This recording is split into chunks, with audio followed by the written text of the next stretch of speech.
His father was also a freedom fighter. And during his early stage of education, he took all kinds of primary academic educations at home under tutors.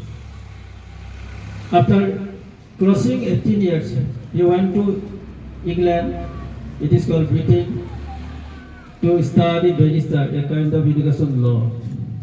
At that time, India was fully fighting against the British. So he came back and joined Gandhiji's family and took little bit of church to and fro from the country outside. And in this way, the big struggle started by Mahatma Gandhi and most of the Hindari persons like Pandit Jawaharlal Nehru and Subhash Chandra Bose and others joined with them. And finally, when the revolutionaries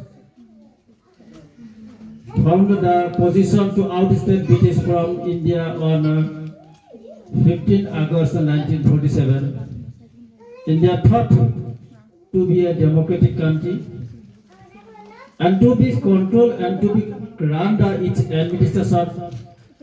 B.R. Ambedkar wrote the constitution. As per constitution, rules and regulations, first general election was held and in that elections, basically Congress party owned, and finally he was given the responsibility of Prime Minister of India.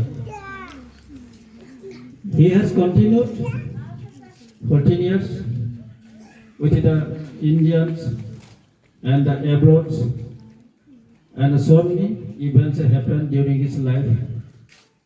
One time he had to, when the Second World War broke out, the Alliance group sought him to Japan. He controlled India from the Japan. That is also a legendary event for Jawaharlal Nehru. And in this way, life is gone on 27